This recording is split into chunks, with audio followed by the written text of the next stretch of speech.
All right, guys. Good evening. Glad that you're here on this Wednesday, April 15th. And we are going to continue our study, our Eschatology Series that we've been doing. It's week 16. I was just noticing that we have done 16 total weeks in the Eschatology Series, and we have covered an array of topics and sections throughout the series. Hope it's been helpful. It's been challenging for me. I know that this is something that I have never, just in all transparency, I had never taught on this kind of with any massive fullness. Taught through the book of Revelation a few times over the years in sections and in parts. And a lot of it, I just feel like I did not have a great grasp because there was so many, and there are so many competing views for some of the minute stuff that I just kind of felt, man, until I can kind of land at least in an area and say I feel confident with this, I really didn't want to kind of engage in it, which I don't think is necessarily a terrible thing. So tonight, after we have kind of covered an array of topics from the Antichrist to the number of the beast, 666, we did multiple weeks on the Antichrist, the different views, we are going to tackle, because this was the question kind of early on, was what is Jesus talking about in the Olivet Discourse? So primarily that would be Matthew 24, and 25 is some parables that he adds to that at the very end. So that is part of it, but the primary bulk of the text is in Matthew 24. Also, Mark 13 and Luke 21. So those are the texts where they're found. So if you have a handout, if you were lucky enough to be here tonight, you have a handout which is multiple pages. I just figured out how to put numbers at the top of the pages. So I can just call out a number and you guys could go to that page if we need to, because what you have in your packet is going to be every single one of the Olivet Discourse from each of the Gospels. Matthew, Mark, Luke, and John does not have an Olivet Discourse at all in his Gospel. So I have all of those in there because what we'll do is kind of maybe look at one and then kind of go back and go, okay, did that Olivet Discourse section in that Gospel maybe fill in the blank, whereas this one just didn't mention it. And we've talked about how we harmonize the Scriptures. We harmonize the Gospels. There may be two accounts, a little bit different. It doesn't mean that the story has changed. It's just that author is engaging with his audience in a different way or has a desire to portray or display something different than the other writer has. You'll notice this in Matthew's Gospel is that Matthew is writing primarily to a Jewish audience. It's one of the reasons why there's more Old Testament references in Matthew's Gospel than any of the other Gospels, because he wants to make that very clear that the Old Testament is in alignment with what Jesus is doing in the New Testament. So that makes total sense. Whereas you have Luke, who writes primarily to a Gentile audience, it's a little bit different, right? Because they don't have all of the history as a Jew would have. So it makes sense that Luke wouldn't include all of that, and Matthew would. So I think that's where we have to kind of understand that. So we're going to see if tonight we can kind of do a little bit of an introduction to the Olivet Discourse. We're going to end up reading all of the sections tonight, talking about some of the views that we will discuss, and on the back tonight, I do have, and it is attached in your notes, I have the first view we'll look at, which is the preterist view, and we may get to it, we may not get to it. I don't really know.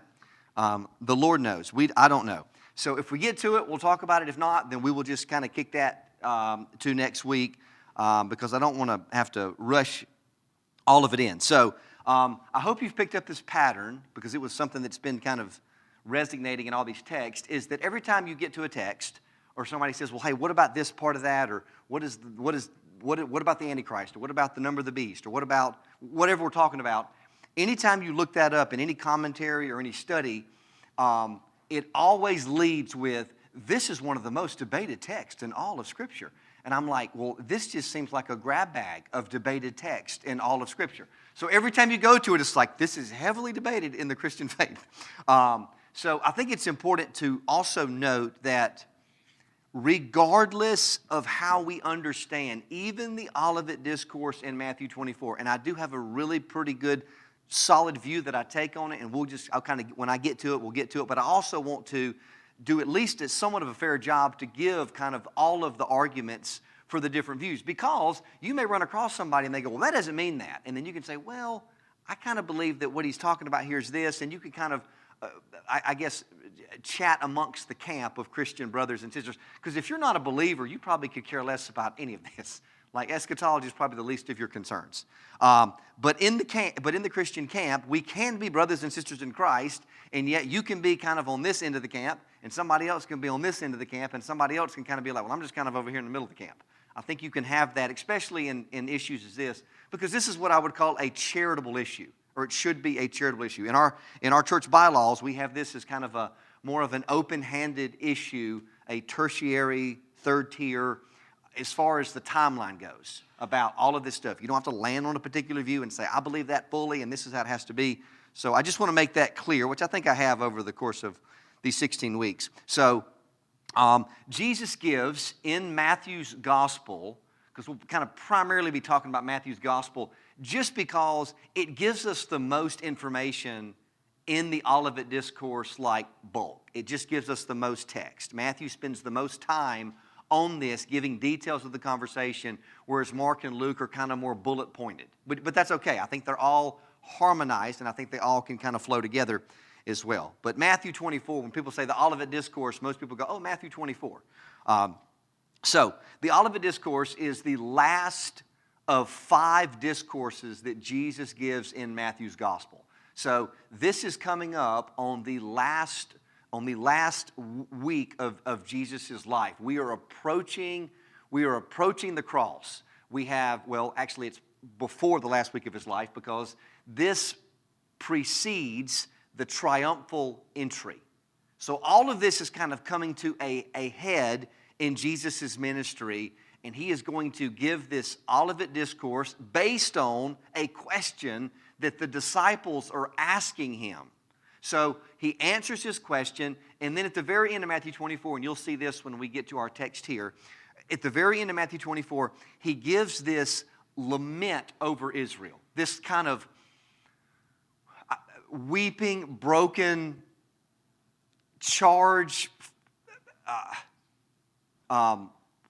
woe over all of Jerusalem, and it kind of just sums up all of the Olivet Discourse, I believe, like very well.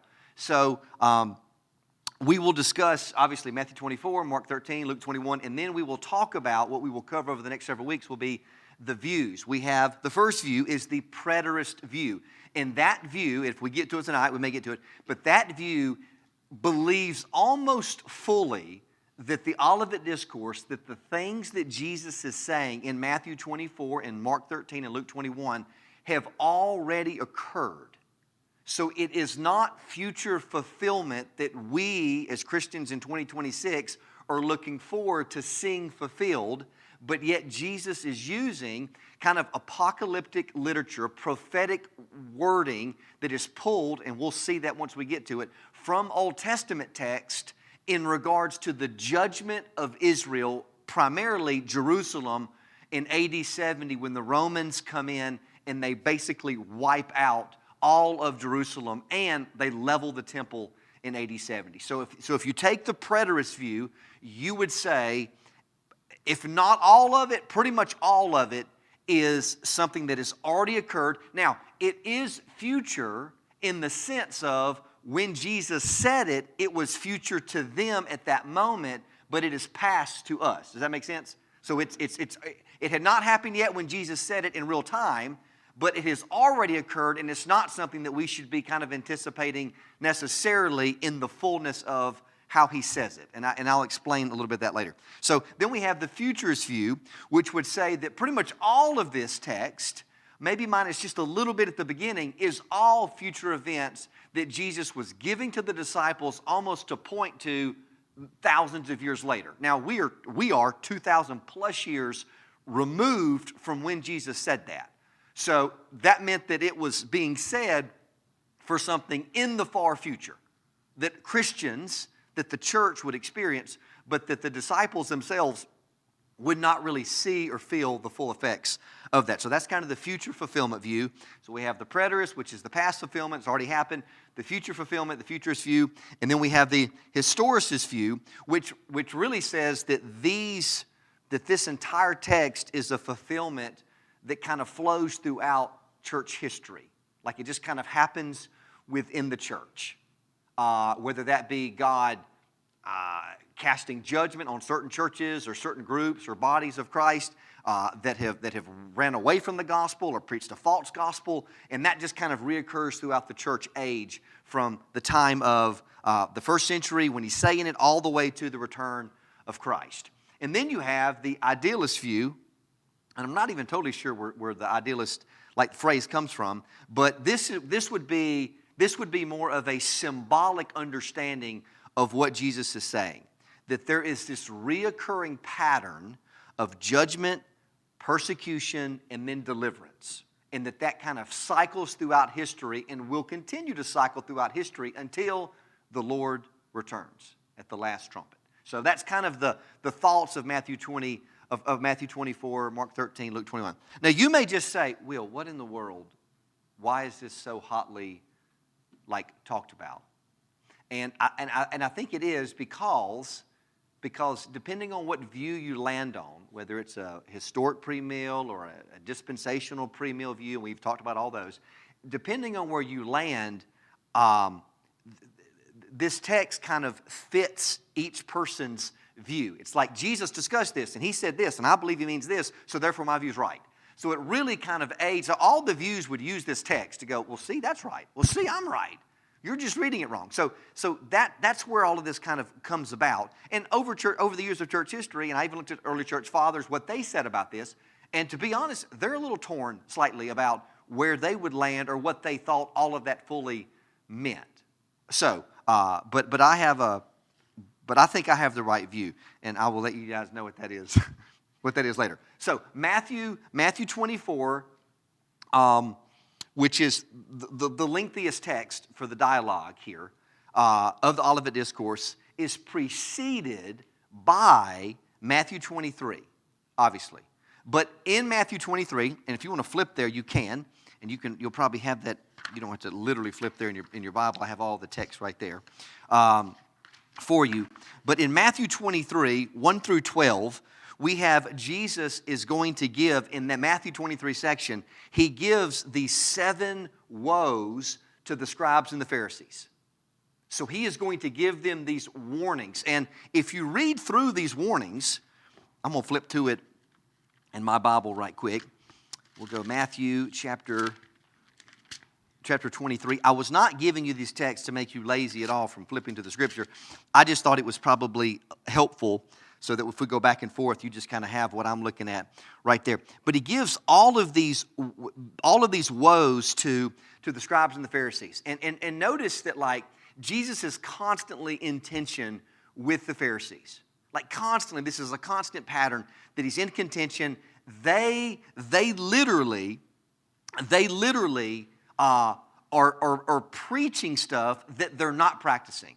Now, Jesus can see the heart of all of the Pharisees and religious leaders, and he can say, you say one thing about God, and you put on this appearance, but yet your hearts are far from me.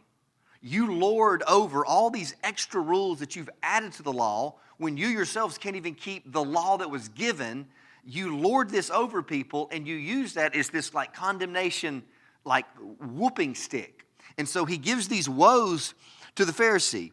And so we have this idea, and I'm just going to kind of run through these real quick. But throughout all of the woes, and now that Matthew 23, 1 through 12 is not any part of the woes. This is like the introduction to the woe. This is the woe introduction, the introduction woe. But kind of the first woe was this shut door.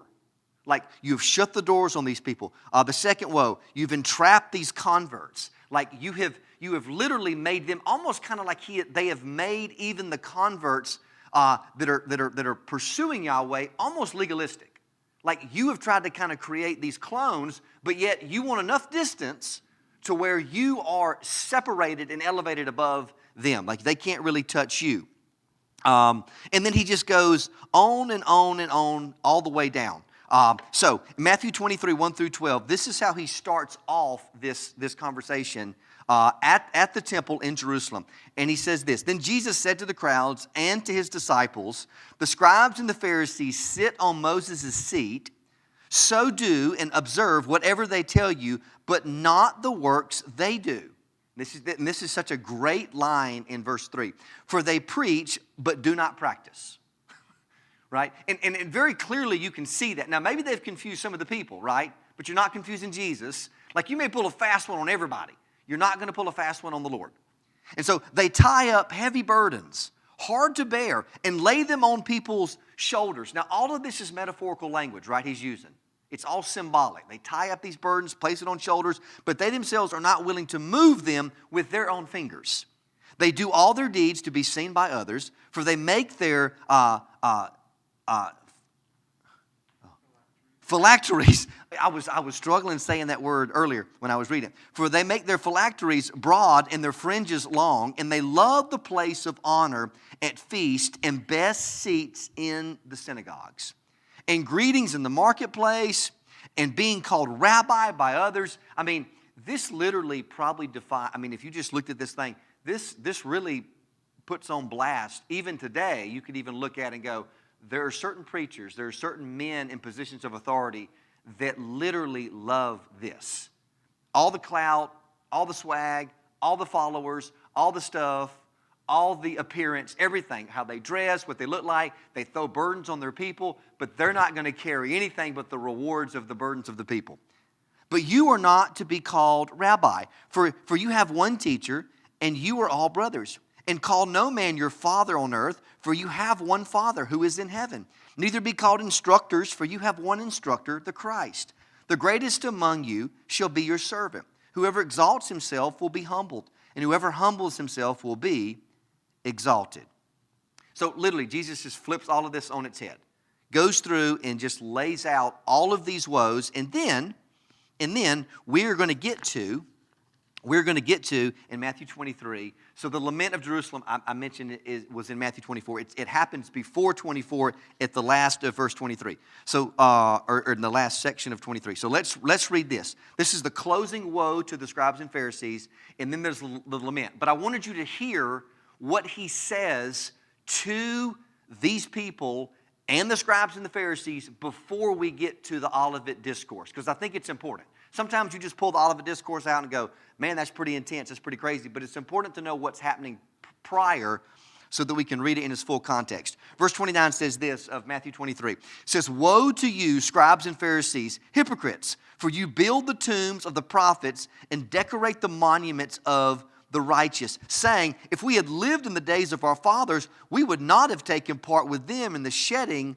the blood of the prophets. Thus you witness against yourselves that you are sons of those who murdered the prophets. Fill up then the measure of your fathers, you serpents, you brood of vipers. How are you to escape being sentenced to hell?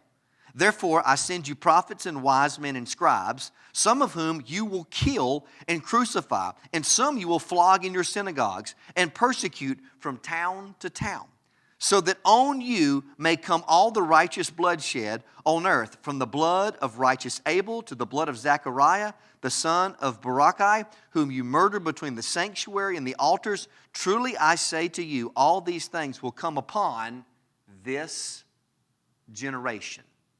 So, before we get to the lament, man, I don't know, if some of them weren't ready to kill Jesus at this point so far, or up until this point, once this was kind of like made known that he said this, I assume at that point they were like, all right, that's it. He's got to go. 100%, let's make a deal with Judas. Let's get him betrayed. Let's take him to the cross. This man has got to be done away with. And so he says, you go around to these burial places of the prophets, and you decorate it, and you exalt them, but yet they came, right, giving the same warning to the people as Jesus himself has given, and you guys rejected the prophet. And Israel killed multiple prophets. They didn't like them. I don't want to hear that, right? The prophets are saying, hey, repent. What are you doing? Flee. Go to Yahweh. Turn away from all these gods, from all of your self-righteousness. The blood of bulls and goats, I don't need that. Like, you're just offering this, but there's no heart behind it. It's just empty things that you're doing, empty sacrifices that you're doing. And then in verse 36, he gives all of this woe, and he even says, like he gives this entire thing. He says, I will send you prophets, verse 34, wise men, scribes, and some of you will kill and crucify and flog them in your synagogues and persecute them from town to town. Now, does that sound a little bit like the book of Acts? So he's prophesying, saying, you guys are going to do this to these people. Like, you understand that? And then the fact that you say, oh, we're not like our fathers. We didn't do that. And he's like, you condemn yourself. Like, if that was them now, you would do that. Not to mention, if you say, is Jesus a prophet? He is that and the God-man. He is prophesying all of these things to happen, and they are going to kill him. So they say, we wouldn't do that. You're literally about to do that. Because they didn't believe he was the Son of God, though he was speaking things that there was no way for him to know outside of him being the Son of God. So then he says this, and then verse 36, I want us to just note this, what he says. Truly I say to you, all these things will come upon this generation. Now, just a quick note on that. Anytime we see the phrase, this generation, I mean, it is almost always in reference to the here and now. Like, the people that he's speaking to would experience that thing in which he says will happen, which we know that after Christ dies, is buried, resurrects, and ascends, what happens immediately in Acts within the first 8, 9, 10 chapters is there is massive persecution poured out on the church. People are killed, people are murdered, Stephen being the first martyr, and then there's much flogging of the disciples and beating of them, and they're like, yes, we're fine with getting beat. We have to obey God, not man. So you do see all of this stuff kind of flow out. And these same men are the ones, even after the resurrection, because what's so crazy is the disciples are fairly timid. They're fairly timid. I mean, when they put Christ on the cross, the only one standing there even looking at him is John. Everyone else is gone. Peter's denied him. So all of a sudden, I would have at least been thinking, if I was a Pharisee and a scribe and a Sadducee, after they claimed he resurrected, this guy Peter, who ran off and hid and denied him, is awfully bold as soon as the claim of the resurrection, along with all of these hundreds and thousands of people that are being baptized in following Jesus. So this is the lament over Israel. This is the last section, verse 37. So 37 through 39. So then Jesus says this, O Jerusalem, Jerusalem, the city that kills the prophets and stones those who are sent to it. How often would I have gathered your children together as a hen gathers her brood under her wing, and you were not willing? See your house? Now, that's often an Old Testament reference to the temple. See your house. It's almost like he's saying this, and then, it's almost like he's not really addressing one specific person, but rather all of Jerusalem who has missed this. See your house? It is left to you desolate. So he's kind of foreshadowing, even the offerings are empty. All of this stuff is just broken. For I tell you, you will not see me again unless you say, blessed is he who comes in the name of the Lord. Now, Psalm 118 is the reference there that Jesus quotes. Now, he also uses that is also said by the crowd during the triumphal entry, because we talked about that not too long ago, Matthew 21. So you kind of see Jesus say, almost to them, almost to Jerusalem. And he's probably speaking broadly about all of Israel as well, all the people. You will not know me. You will not know who I am. You will not see me for who I truly am unless you say, and this is with a genuine, repentant heart, blessed is he who comes in the name of the Lord. Truly recognize who I am. Because you just think I'm just some crazy dude that can do some miracles and is claiming all this stuff, but you really have no idea. Now, it's interesting because the Pharisees like the disciples, because they were raised in this Jewish culture and raised hearing the scriptures, they were all, even the scribes and the Pharisees, I think we think that they weren't. They were. They were looking for a what? Right, but ultimately in the Old Testament, they're looking for Messiah. They want a Messiah. It's not that they don't want it. Like, that's the point. That's exactly why, and the disciples don't get it, the religious leaders don't get it. That is why Peter, when Jesus said, so Caesarea Philippi, remember that? He brings them in, and he says, who do people say that I am? And they say, oh, some say Elijah, some say John the Baptist, some say about all this stuff. He's like, well, who do you say that I am? Caesarea Philippi is a super hostile area with a ton of pagan stuff and a ton of people that do not like Jews. And he says that, and Peter goes, you're the Christ, the Son of the living God. And he's like, yes, that's right, Peter, on this rock I'm going to build my church. Like, we're going to establish that on that statement of faith, absolutely. And the gates of hell will not prevail against it. Everybody's high-fiving, elbowing. Peter's my boy, he'll never do anything crazy. Well, then the very next text, Jesus goes, I am going to Jerusalem. I will be crucified. They will kill me. And then the Son of Man must suffer much. And Peter is like, far be it from me, Lord. Over my dead body that you're going to die like that. Why is Peter saying that? Because messiahs don't die. The Messiah must reign and rule and raise up an army. And Peter and them think we're like the first little batch of soldiers. We're going to be right in this, and that's our fearless leader. And then all of a sudden, he's claiming this stuff. He's healing the sick. He's calming the sea. Peter even walked on water for a little bit. All of this stuff happens, and then Jesus goes, well, the Son of Man must die. He must give his life as a ransom for many. And they're like, that's not a good plan, Jesus. That's essentially what they're saying. It's not a good plan. Scratch that. Go to the plan B. Plan A is terrible. You dying is not good. You don't need to die. Peter says, I won't let you die.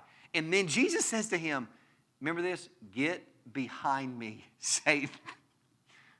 So he went from hero to zero real fast there. But I want to make this point that all of this brokenness, the system in the temple, the sacrifices, all of this stuff has been wired toward.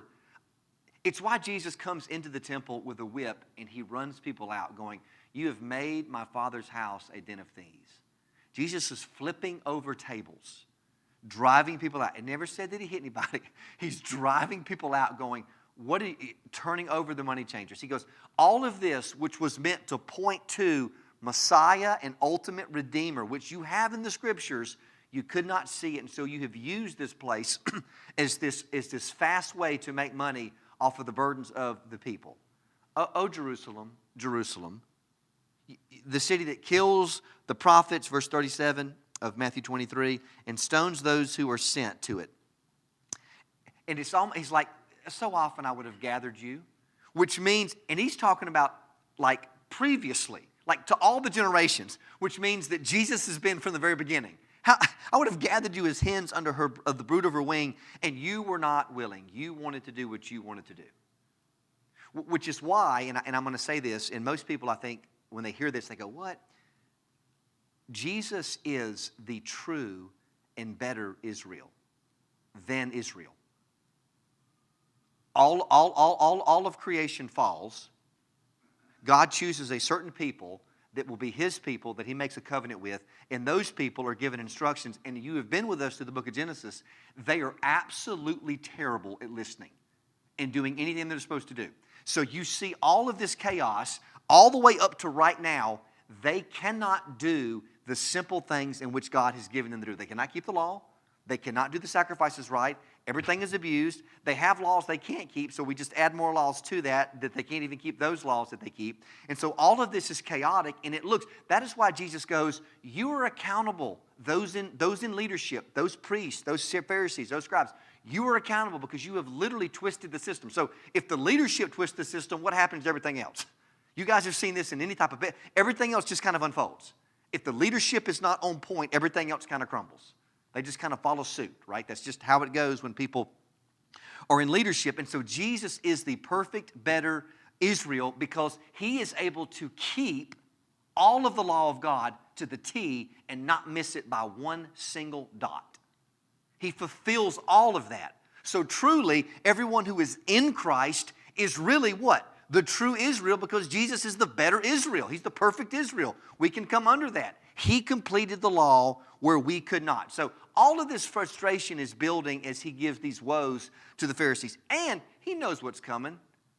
But it's not like, oh man, I got to kind of go through this. It was like, this has been the plan since the very beginning. So I love the reference here with Psalm 118. And then the crowds say this in Matthew 21, but they say it in regards to him being this earthly king Messiah. They don't truly get and grasp all of that. So now we get to the Olivet Discourse in Matthew's Gospel, Matthew 24. So we'll see how far we get. We'll read all of this, and we'll try to read these two. Probably going to save the preterist few for last week. But what I want you to do is this. I do not want to see any one of these papers left in here. And if you're going to get rid of it, just do it away from me out there, because there's like 14 pages. So take this home, and I want you guys to kind of read through this week, make some notes, and just kind of, and if you have a question, just write out to the side, like, I have a question about this, that's interesting, because I want us to kind of see this. So Jesus says all of this, just give you some context for it. So this is before the final week of his life, but after like all of the buildup has taken place where he will be crucified. This is coming. So here we go. The Olivet Discourse, Matthew's account, the most popular one that people quote. Matthew 24, starting in verse 1, says this. Now, Jesus left the temple. So he's at the temple in the previous section. He's at the temple. Jesus left the temple and was going away when his disciples came to point out to him the buildings of the temple. But he answered them, "You see all these, do you not? Truly I say to you, there will not be here one stone upon another that will not be thrown down." So the question that they ask isn't recorded in Matthew's gospel that the disciples asked, because he just says the disciples came to point out to him the buildings of the temple. Well, that doesn't make a whole lot of sense. Like, you're like, well, what do they say about it? Well, Mark's gospel gives us kind of that account. So you can just kind of flip, if you will, right quick to Mark's gospel. It's page 6. So Mark 13, verses 1 and 2. I'm just going to read that first little section just so we know what question was asked to Jesus as the disciples are staring back at the temple. It says this, "And as he came out of the temple, one of his disciples said to him, 'Look, teacher, what wonderful stones and what wonderful buildings.'" So that's the question that they're doing. Now, Matthew's gospel, they're leaving the temple, they're doing all this stuff, and so they are making their way up out of Jerusalem to the Mount of Olives, which is where Jesus would retreat to, ultimately where he was betrayed at. So a lot of stuff happens there. He would retreat to pray, retreat to talk to his disciples. It was like their little getaway Bible study, if you will. So the question is to Jesus. The disciples look at the temple and they say, "Look, teacher, what wonderful stones and what wonderful buildings." He just literally got through going, "You guys have literally not even got the point of this. Like, you've not even got the point." And they come out going, "Look how pretty this is." It's almost like, yeah, you're not a Pharisee or a Sadducee, but you're just as goofy because you're just not tracking. So he says this, and he tells them, "You see all that, do you not? I tell you, there will not be left here one stone upon another that will not be thrown down." That had to be for them like, what? What do you mean the temple not have what do you mean decimated? The Holy of Holies is in there, Jesus. You know that. Once a year they go in there to offer sacrifice and incense. There's no way. So then it says this, verse 3.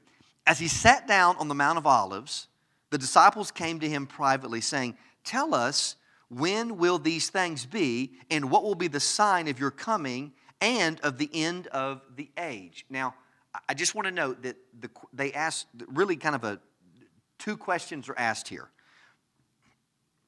I could see them coming out of the temple and them going, "Wow, this is marvelous," and him going, "Yeah, by the way, there won't be one stone left on another." And then they just kind of like, everybody's like, "Oh man." So they just kind of keep walking, and then they get to the Mount of the Olives, which was kind of on like a high hill, literally a mount, and it would overlook the city. So from the Mount of Olives, and I've never been to Israel, but think that would be cool if they stopped fighting to go visit. But on the mount, like they say, you can look back and you can see where the temple would have been. So from the Mount of Olives, as Jesus is talking, the disciples are probably glancing over at this magnificent temple that Herod had helped rebuild after it had been destroyed by Babylon. And so they're looking at it, and he starts to explain this. And they ask him, they say, Jesus, tell us these things. And what will be the sign of your coming at the end of the age? So tell us, when will these things be? You're talking about the temple fallen, and what will be the sign of your coming and of the end of the age? Now, that has been really debated about what they meant by end of the age. Some people would take this as the end of the kind of the Jewish age, because for them, if the temple was destroyed, that would be the end of sacrifices, which is what happens in 70 AD, right? That's what happens. I mean, once it's blocked down, that's it. You just can't go make a sacrifice just on the street. Like, that was the place in which they were supposed to go down. So there's a lot of debate kind of about what they're talking about. Obviously, the first part is very clear, right? Tell us about this whole temple not being left upstanding. It's going to be knocked down. And Jesus answered them, see that no one leads you astray. For many will come in my name, saying, I am the Christ. And they will lead many astray. And you will hear of wars and rumors of wars. See that you are not alarmed, for this must take place, but the end is not yet. So what does he say? It's going to get wild. It's going to get pretty wild. Now, depending on the view you take, it's going to depend on how you read this. You may see this as all of this stuff was stuff leading up to 70 AD. Or you may say, well, no, I think he's kind of talking about, maybe he's going back and forth. He's talking about future stuff. He's talking about stuff that's going to happen. So let's keep reading. For the nation will rise against nation, and the kingdom against kingdom, and there will be famines and earthquakes in various places. All these are but the beginning of the birth pains. And Romans talks about that too, the birth pains of the earth, right? You know, like if you've been pregnant, ladies, or if you, I mean, I've been in the room when the contractions are happening, and it's intense, and then it lets up, and it's like, we're fine. We're fine. And I was feeling those with my wife. Like, I was going through it too. Not fully the pain, but I was watching her go through the pain. Back and forth, back and forth. And that is often, like, even in our life today, we can see that, right? Birth pains, relax, up and down. I mean, it's just the way the ebb and flows. Then they will deliver you up to tribulation and put you to death. And you will be hated by all the nations for my name's sake. Now, keep in mind, who is he talking to? He's talking to the disciples. They're asking a question. He's answering it. And everything is, I just want you to see all of these phrases in here as we just look through the first 9 verses. See to it that no one leads you astray. For many will come into my name saying, I'm the Christ, and you will hear of wars and rumors of wars. See to it that you are not alarmed. For this must take place. For the nation rises against the and all these are but the beginnings of birth pains. Then they will deliver you up to tribulation and put you to death. And you will be hated by all nations for my name's sake. Notice how he is extremely personalizing it to the people who are asking the question. And then many will fall, away and betray one another and hate one another. And many false prophets will arise and lead many astray. And because lawlessness will be increased, the love of many will grow cold. But the one who endures to the end will be saved. He who was faithful, who is consistently faithful, truly, this is another phrase, he is truly saved. Not just like, yeah, I was here for the moment. And this gospel of the kingdom will be proclaimed throughout the whole world as a testimony to all nations, and then the end will come. Okay? Like I said, tons of thoughts about what that looks like. And for most of us, just show of hands right quick, how many of us have read that just over the years or heard that, and it's always a reference to end times? Always a reference to that. But I just note that who he's reading it to, who he's answering it to, who he's talking to. Context matters. And also, too, I want you to understand this. It doesn't mean that there's not and I've used this phrase over the years as I've worked through text, because I don't think a lot of things are just like, oh, I just read that and I just understood that.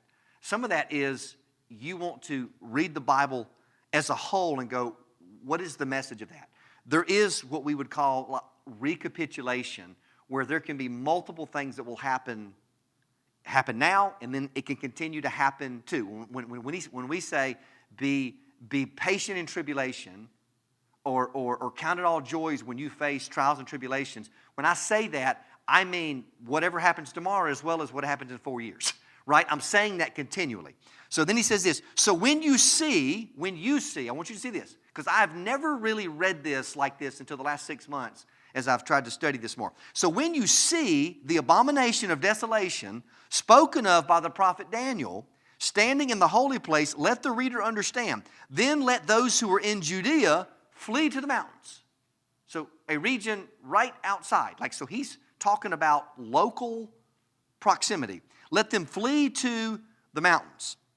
Let the one who is on the housetop not go down to take what is in the house, and let the one who is in the field not turn back to take his cloak. And alas, for women who are pregnant and for those who are nursing infants in those days, pray that your flight may not be in winter or on a Sabbath. For then there will be great tribulation, such as not been from the beginning of the world until now, no, and never will be. And if those days had not been cut short, no human being would be saved. But for the sake of the elect, those days will be cut short. Then if anyone says to you, look, here's the Christ, or there he is, do not believe it.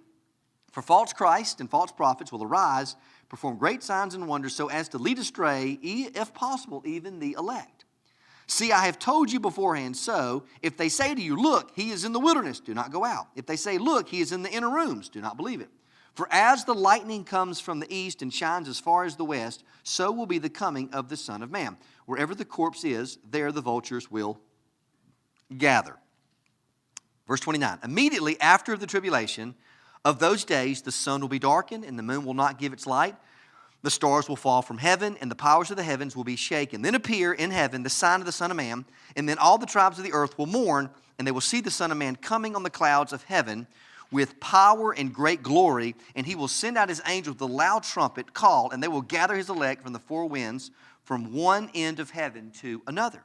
From the fig tree, learn its lesson. As soon as its branches become tender and puts out its leaves, you will know that summer's near. So also, when you see all these things, you will know that he is near, at the very gates. Truly I say to you. All right, listen. So we have talked about this entire section. Now, y'all, I have never once ever even kind of thought that the previous section we read had anything to do with anything except for the second coming of Christ, the second advent. Truly I say to you, this generation will not pass away until all these things take place. Now, I've always heard it hammered and preached in the way of that's always talking about the return of Christ. And granted, the language is pretty convincing as far as some of the things that are being said. Heaven and earth will pass away, but my words will not pass away.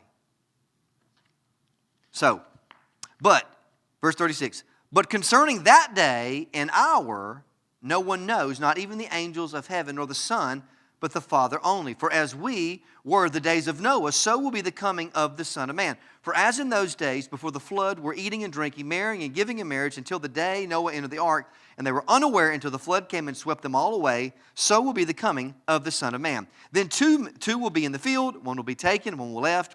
Two women will be grinding at the mill, one will be taken and one left. Therefore stay awake, for you do not know on what day your Lord is coming. But know this, that if the master of the house had known in what part of the night the thief was coming, he would have stayed awake and would not have left his house be broken into. Therefore, you also must be ready, for the Son of Man is coming at an hour you do not expect.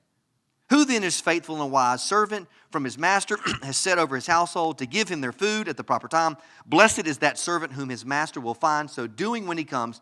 Truly I say to you, he will set him over all of his possessions. But if that wicked servant says to himself, my master is delayed, and begins to beat his fellow servants and eats and drinks with drunkards, the master of the servant will come on a day when he does not expect him, at an hour he does not know, and he will cut him into pieces, put him with the hypocrites. In that place there will be weeping and gnashing of teeth.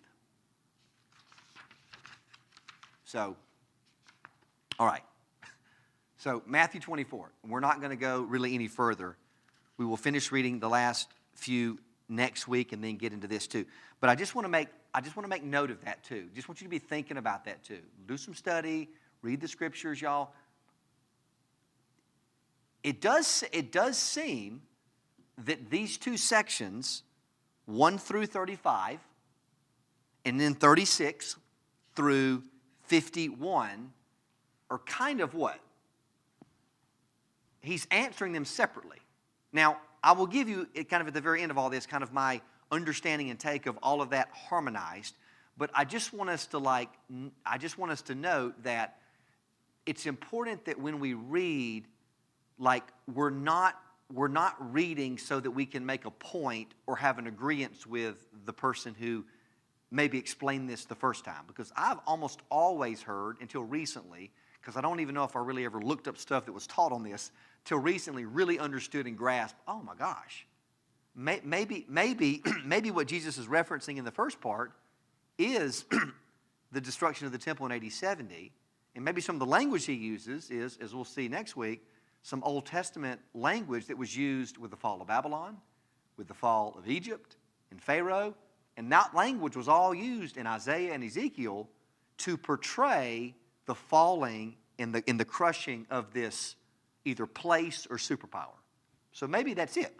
So I think it's just interesting to note that, because some people go, well, man, no. When are the stars going to fall? When are the heavens going to do this? When is the sun going to be darkened? Well, that same language, y'all, is used when Babylon falls to the Medes. The same language is used, but the sun didn't go dark, and actual stars didn't fall. But all of that is apocalyptic, prophetic language that is used throughout the Scriptures to portray something cataclysmic and devastating to happen. So just a thought. I just want you guys to kind of think about that, because to be honest, I had never really even given it much of a thought. I just thought this generation is the church generation. Like he's just talking about it. But it's got to make sense in the context in which a Jewish person who, the four disciples, and I think even in Luke's gospel, it even says who the four were who asked Jesus the question. He's going, hey, I'm just letting you guys know that before this generation passes, before you die, some of you guys are going to see this. Like they'll be witness to this. The Pharisees, I remember he gave the woes. He says, in this generation, you will see this. So I think it's important that we don't try to read into the text something because a Bible study online was like, hey, you need to believe this, you need to teach like this. So I think it is important. But we will go through it more, and then you guys take it home, read through them. All three of these you can read through. 24, Mark 13, Luke 21. And just maybe write some questions, underline stuff. That's a really good way to study the Scriptures. And maybe there's some like, oh man, that's clear. I didn't see that before. Because none of this changes what we are warned about in the New Testament and what we're dealing with day to day. We see all of this stuff day to day. We see all the chaos day to day. And we know that Jesus is in control, and that we know that he's coming back to redeem his people at some point and rescue us from the chaos. And if we don't, then we die and we go and be with the Lord. So either way, we win. So it's really a win-win situation for us. But it is an interesting text, a text that's been really wrestled with. And if you just type this in on YouTube or online, there are debates. Guys meet at churches and have like 3-hour debates about this, about different views. And I just go, golly, I mean, can't we just all get along? I'm going to take my Bible and go home. You know, that's kind of what a lot of it ends in. So anyways, thank you guys for listening. And we'll just kind of run through next week. I'm going to just mark this so I know. We'll run through Mark 13 and Luke 21, and then we will jump into the preterist view, and I'll kind of explain that and maybe see if that doesn't go, oh man, that kind of makes sense. Because all of them have good points. All of them do have some good points. So we'll talk about that next week. So anyways, thank you for tonight. Know that you're loved. The church loves you. Know that Jesus loves you. If you're listening online, we'd love to see you at church on Sunday at 10 a.m. And we will be continuing in our resurrection series, which is more like an after the resurrection series. And we will be looking at the appearance of Jesus to the disciples in the upper room this Sunday. So I'm excited about that, to preach that text. So anyways, thank you for tonight, for being patient, and for listening. And we will see you guys Sunday.